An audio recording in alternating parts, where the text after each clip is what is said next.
Direto de Londres, Felipe Killing, nosso correspondente, ao vivo conosco no Jornal Gente da Rádio Bandeirantes, também no youtube.com/Rádio Bandeirantes Oficial, hoje com o panorama do quadro de Covid nos países europeus, que muda e se agrava, infelizmente, a cada dia, não é, Killing? Bom dia.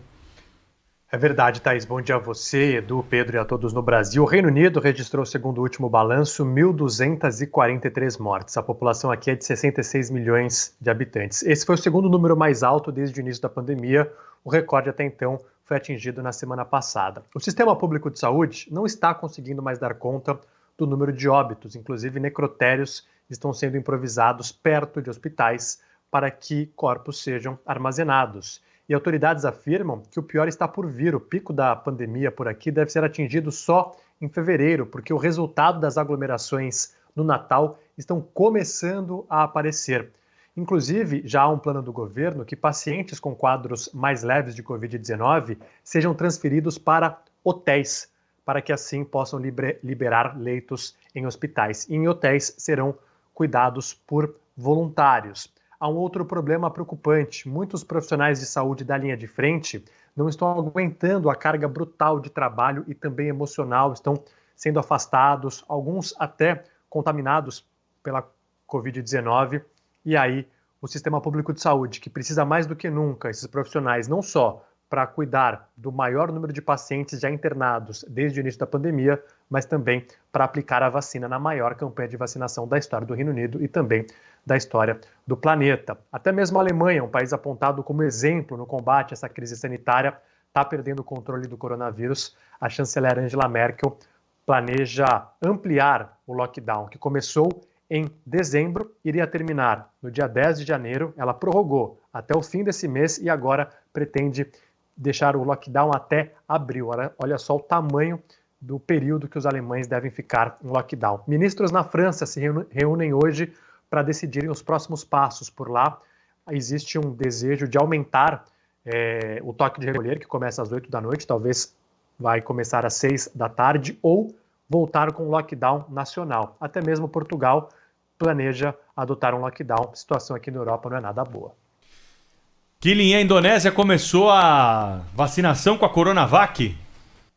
Começou hoje, viu, Pedro? E o presidente, o Joko Widodo, deu exemplo. Foi o primeiro a ser vacinado lá no Palácio Presidencial. O ministro da Saúde também vai ser vacinado hoje. Representantes de associações médicas e também representantes do maior grupo muçulmano do país, lembrando que a Indonésia é um país muçulmano, e a vacinação começa num momento muito importante em que o país registrou ontem recorde de mortes, mais de 300.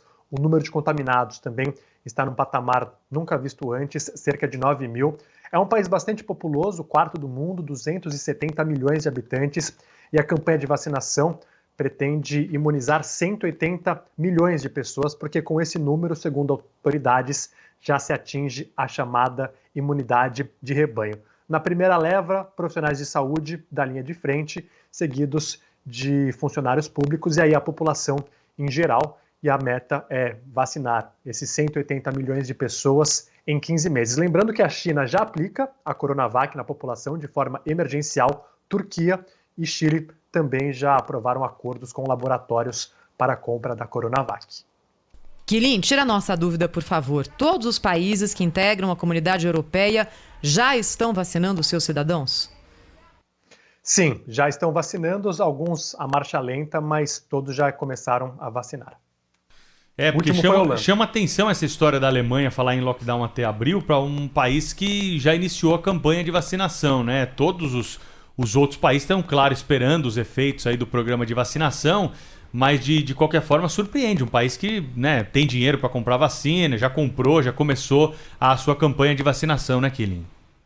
Então, Pedro, a União Europeia, os 27 países que formam o bloco, aplicaram 2,5 milhões de doses. É um número ainda muito pequeno. Os especialistas dizem que é necessário aplicar muito mais vacinas para aí sim os números começarem a reduzir. É coisa de 2, 3 meses para a gente começar a ver uma redução de casos. Precisa vacinar boa parte da população. Aqui no Reino Unido já são 2,5 milhões de britânicos imunizados e mesmo assim os números nas alturas. As autoridades aqui imaginam que em março a gente comece a ver os números caírem por conta da vacina, mas precisa vacinar pelo menos uns 20 milhões de pessoas, 1/3 da população, para que os números comecem a cair.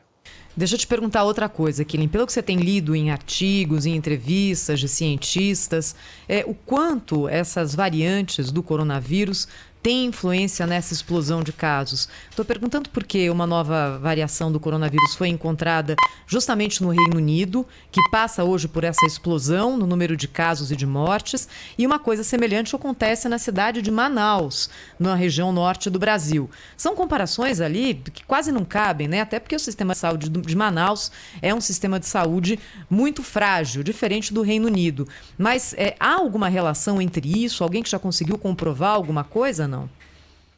Total, viu, Thaís? Inclusive, o primeiro-ministro Boris Johnson mostrou um gráfico aqui de contaminados, porque a gente estava em lockdown em novembro e aí depois medidas restritivas em dezembro, dependendo da área. E aí ele mostra quando essa cepa foi encontrada e se disseminou por aqui, que o gráfico sobe de maneira assustadora mesmo com medidas restritivas. E os especialistas dizem, essa nova variante, até 70% mais transmissível, é muito difícil de ser controlada. Então, com as restrições que os britânicos já enfrentavam, não era suficiente. É preciso apertar ainda mais o cerco. Então, colocam muito na conta dessa nova variante, sim, viu?